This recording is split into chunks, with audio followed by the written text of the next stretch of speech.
mengurangi zakat mal. Bolehkah ke orang tua kita sendiri, saudara kandung? Tidak boleh memberikan zakat kepada orang yang wajib dinafkahi. Istri, sayang, ini belanja kita sekaligus zakat awal. Tidak boleh memberikan zakat kepada orang yang wajib dinafkahi. Ananda kuliah di Jogja, ya. Kiriman papa udah sampai? Sudah pak, itu sekaligus zakat ya. Siapa yang wajib kita nafkahi? Istri, anak, orang tua. Mertua itu sama dengan orang tua. Itu nggak boleh dikasih zakat. Terus saudara kandung boleh diberi zakat. Tapi waktu ngasih ya nggak perlu pakai akad juga. Aku serahkan zakat ini kepada karena kau termasuk salah satu dari asnaf fakir miskin.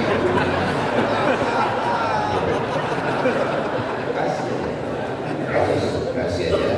Niat dalam hati adalah zakat. Tapi menurut saya, kalau untuk melihat bapak-bapak yang hidupnya makmur, senang, tenang, kenyang, enak ini, kalau untuk saudara kandung ya kasih sedekah aja. Zakat kasih ke fakir miskin. Tapi kalau saudara mau dikasih, ingat prinsipnya tidak boleh memberi zakat kepada orang yang wajib kita nafkahi, suami, memberikan ke istri, anak, orang tua dan mertua. Dua, bagaimana cara menangani perbedaan pendapat atau pandangan antara teman seiman tanpa merusak hubungan persaudaraan kita dalam Islam? Contoh, Subhanal Malikil Ma'bud, Subhanal Malikil Mawjud, Subhanal Malikil Hayyil Ladzi la yanamu wa la yamutu wa la yafutu abada, Subbuhun Quddus Rabbuna wa Rabbul Malaikati war Ruh. Selesai salat tarawih, teman kita ngomong bid'ah itu. Kan berbeda. Apakah kita langsung ngamuk? Enggak. Jadi kita jelaskan, bro, kalau nggak kirim Israel. Kirim ke Israel. Jadi gini, dulu ketika selesai 2 rakaat mereka langsung berdiri. Assalamualaikum warahmatullahi wabarakatuh. Selesai 4 rakaat duduk, meluruskan urat-urat kaki karena berdirinya lama. Duduk istirahat itu namanya tarwihah. Apa namanya? Tarwihah. Duduk istirahat lagi tarwihah. Duduk istirahat lagi tarwihah. Jamak dari tarwihah tarawih. Tarawih artinya sholat yang ada duduk istirahat. Nah, waktu duduk istirahat itu di Makkah dulu mereka tawaf. Duduk istirahat untuk meluruskan urat kaki, saya tawaf dulu. Waktu tawaf itu bunyi tawaf itu apa bunyinya? Subhanallah walhamdulillah wa la ilaha illallah wallahu akbar. Subhanallah. Bagian tawaf. Yang enggak tawaf itulah dia baca Subhanal Malikil Ma'bud, Subhanal Malikil Mawjud. Jadi perbuatan bersolawat, bertasbih, bertahmid di sela-sela tarawih tidak bid'ah. Kata Syekh Atiyah Safar, bukan kata Abu Somad. Jangan bilang kata Abu Somad. Kalau bilang menurut Ustaz Somad, Abu Somad itu yang pelaku bid'ah. Menurut Syekh Atiyah Safar. Mana referensinya? Nama kitabnya Fatawa Al-Azhar, kumpulan fatwa-fatwa dari ulama Al-Azhar. Itu salah satu contoh kalau kita berbeda pendapat. Sebenarnya berbeda pendapat ini tidak pernah terlalu masalah berbeda pendapat ini. Yang masalah itu berbeda pendapatan. Usalli fardhus subhi rak'ataini. Yang satu usalli menunjukkan identitas usalli, yang satu lagi juga ingin menunjukkan identitas. Enggak pakai usalli. Begitu kita di masjid mau dibawa kemana hubungan kita? Hancurlah kita. Kebetulan yang ini mau menunjukkan usollinya, yang ini mau menunjukkan enggak usollinya, yang sebelah preman baru tobat Ramadan ini. Ya heran, kusangka waktu aku mabuk-mabuk dulu, kusangka kalian aman di dalam. Ternyata lebih solid kami di luar. Akhirnya dia gagal, aku batalkan aja lah hijrah. Gue udah mabuk lagi. Nengok lain lebih mabuk aku lagi. Jadi kita tinggal jelaskan. Ente kenapa pakai usolli? Niat itu kan letaknya dalam hati. Bukakan dia kitab fikih 4 mazhab. Nih, menurut mazhab Maliki, melafazkan niat usolli itu laisa bimasyru', tidak disyariatkan. Menurut mazhab Hambali, mengucapkan usolli itu adalah tidak sunnah. Tapi menurut mazhab Syafi'i mustahab, dianjurkan. Untuk apa dianjurkan? Lidaf'il waswasah, untuk menolak waswasah, ragu-ragu. Coba kalau nggak pakai, bagi orang yang ragu-ragu nggak pakai usolli, Allahu Akbar, tarawih apa witir ya? Apalagi di beberapa tempat yang nggak pakai komando, nggak pakai komandan, itu banyak jamaah tuh nggak tahu udah sholat apa, dia lupa ada berapa rakaat. Saya kok sholat apa? Yang penting sholat. Yang penting ada komandannya. Sallu sunnatal witri salasa raka'atin asabakumullah. Ibu-ibu biasanya itu tidak seperti bapak-bapak. Bapak-bapak tenang, walaupun nggak tahu bukan sembahyang. Kalau ibu-ibu nggak boleh, pasti nanya, Pak, sholat apa? Imamnya jawab, witir 3. Kira-kira mana yang lebih baik? Pakai witir 3 gaya imam itu atau pakai Bilal? Kan bagus pakai Bilal. Jangan kelahi karena masalah ini. Ini masalah. Tapi kalau ada orang mengatakan sholat zuhur cukup dengan pejam mata, bayangkan, itu sudah keluar dari sunnah wal jamaah. Adapun masalah bismillah sir jahat, masalah 21 witir atau 3 rakaat 1 salam, masalah subhanal malikil ma'bud. Tapi memang kita ini selalu mempermasalahkan yang tak masalah, yang benar-benar masalah malah tidak dianggap masalah. Itu khilafiyah tidak masalah. Itu semuanya masih dalam koridor Ahlus Sunnah wal Jamaah. Yang benar-benar masalah itu yang Palestina ini. Ini masalah. Saya masalah pink aja nggak saya permasalahkan. Asal ini mesti kita masalah. Nabi muskilah. Susah saya move on ini. 3. Bagaimana cara kita dapat memberikan dukungan dan bimbingan kepada teman seiman yang sedang mengalami kesulitan atau cobaan dalam imannya? Aku bro, waktu masih mabuk dulu, masih sakau dulu, hidupku tenang. Sekarang begitu aku ke masjid, sendal hilang, helm hilang, kerja hilang, bini hilang. Kok susah sekali ya? Tanya sama dia. Jangan kita nasihati. Orang kalau diceramahi, egonya bangkit. Tanya dia. Sebutkan sama saya nabi-nabi yang gak ada ujian hidupnya.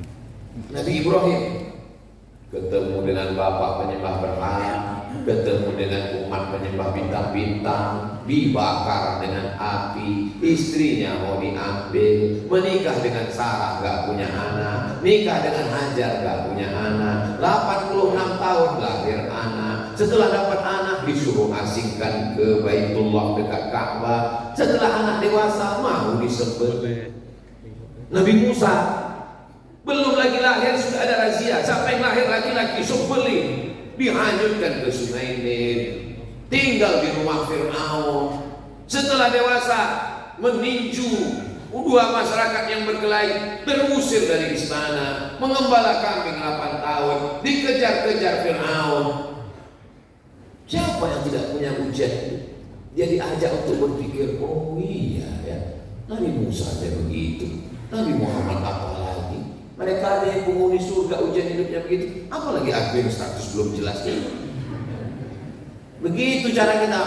Jadi kita jelaskan hubungan kita dengan Allah ini dibangun dengan 2. Yang pertama, husnuzon. Apapun yang diberikan Allah kepada kita, kita husnuzon. Saya husnuzon. Apa yang diberikan Allah pada saya, itulah yang terbaik. Ini kadang kita ini banyak, kita punya program, kita tidak serahkan pada Allah, tapi kita paksa Allah untuk ikut kita. Ini anak-anak muda nih yang lagi kuliah jatuh cinta, dipaksanya Allah untuk ikut. Ya Allah, aku sedang jatuh cinta, tolong buat dia jatuh cinta pada. Kalau dia belum punya calon, jadikan aku calon. Kalau dia sudah punya calon, matikan calon. Doa apa ini? Kok jadi maksa Tuhan? Malaikat yang dengar doamu itu, kata malaikat, ku matikan aja ini. Kata Allah, jangan. Apa doa ini? Kenapa kau paksa Tuhan? Kita hanya berusaha dan berikhtiar, keputusan terakhirnya tetap kepada Allah. Suruh jam 6.10. Jadi, oh ternyata kita udah habis waktunya.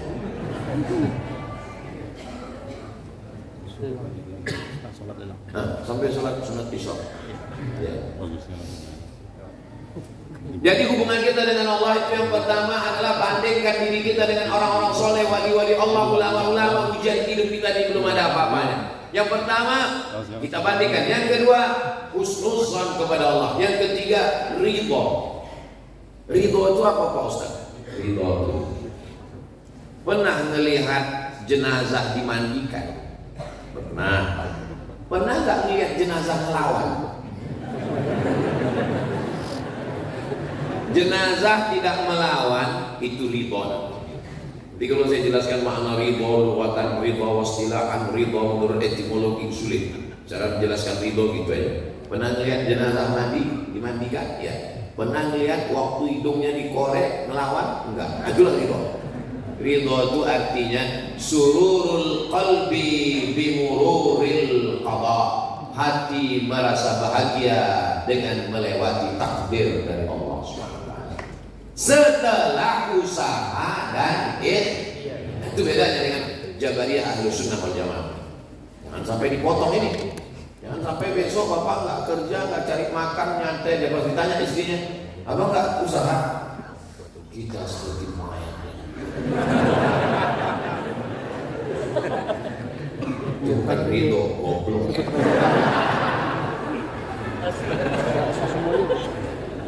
Nggak usah semuanya. Mana tahu ada suami ibu yang motong-motong ceramah saya, besok dia nggak keluar rumah, nggak ke kantor, nggak cari rezeki, nggak cari nafkah. Pas ibu tanya, mas kamu nggak kerja?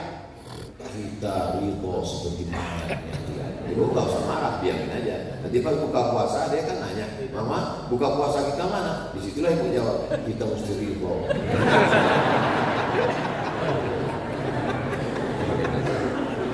Izin bertanya Ustaz, sebagai anak dan murid, pendapat mana yang harus kita utamakan? Pendapat orang tua atau guru kita? Lihat dulu orang tuanya.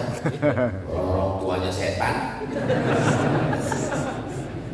Anak dipaksanya nikah dengan donatur yang belum tentu jelas untuk membangunkan kelas.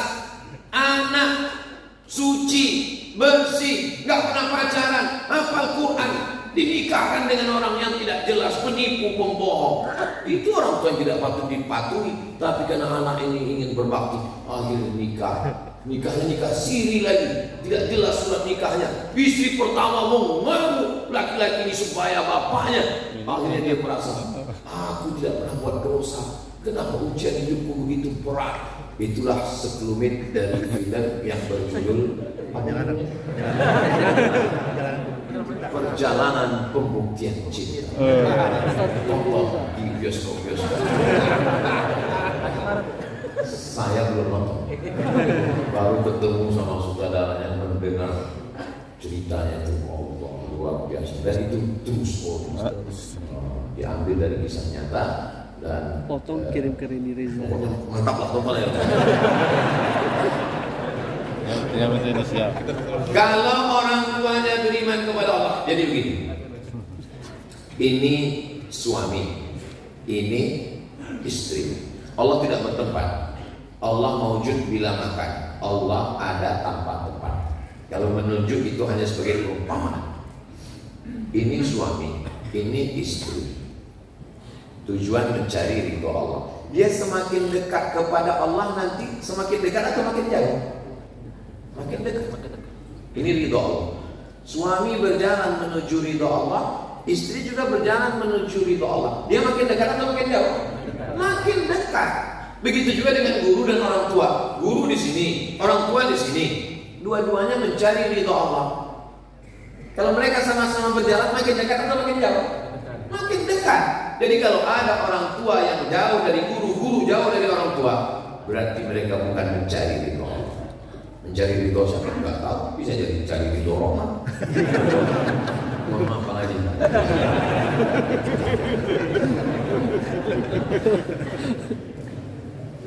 Tidak akan mungkin ada orang tua berbeda dengan guru, dan tidak akan mungkin ada guru yang menyuruh anak durhaka kepada orang tua. Begitu juga banyak yang bertanya, Ustaz, saya ikut suami saya atau ikut ayah saya? Ini suamimu, ini ayahmu. Kalau suamimu mencari ridho Allah, ayahmu juga mencari ridho Allah, mereka akan ketemu pada ridho Allah. Termasuk kita subuhin, kita sama-sama mencari ridho Allah dan bertemu kita di sini. Aku tidak pernah mencari kamu, kamu pun tidak pernah mencari aku. Panitia mempertemukan kita. Yang terakhir, saya ingin bertanya. Saya pernah bernazar kepada ibu saya waktu kritis. Jika ibu saya sembuh, saya motong 1 ekor kambing. Terus ibu saya sembuh sehat. Tapi jangka waktu seminggu ibu saya sakit lagi dan meninggal dunia. Apakah nazar itu berlaku? Berlaku karena dia sempat sehat.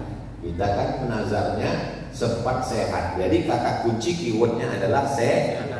Jadi bernazar. Sebetulnya nazar itu mengeluarkan uang orang yang bakhil. Nazar itu orang bakhil gak mau keluar uang kecuali melalui nazar. Dia mau beribadah, tapi dia tahu menawar dulu dengan Allah. Ya Allah, aku mau ini potong kambing, tapi luluskan dulu anak. Kalau nggak lulus sampai mati aku nggak akan potong kambing.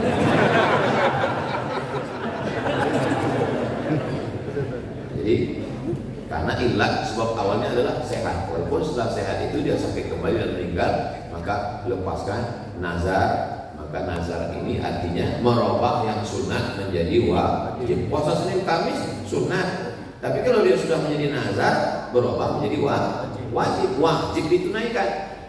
Man maka siapa yang mati, wa alaihi siyamun punya utang nazar puasa, soal walihu ahli warisnya melaksanakan. Maka jangan iming-iming janji-janji. Mudah sekali banyak orang bernazar, janji nazar ini, janji nazar ini, janji nazar ini. Tapi begitu terwujud lupa, seperti pilkada aja. Di akhir majelis mari kita sama berdoa kepada Allah. Mudah-mudahan kita diberikan istiqomah iman dan Islam. Amin. Bapak Ibu yang sudah bersedekah untuk saudara kita Palestina diberikan kelimpahan rezeki. Keluarga kita sakinah mawaddah warahmah. Anak-anak kita soleh dan solihah. Indonesia dijaga Allah baldatun thayyibatun wa rahmatuh.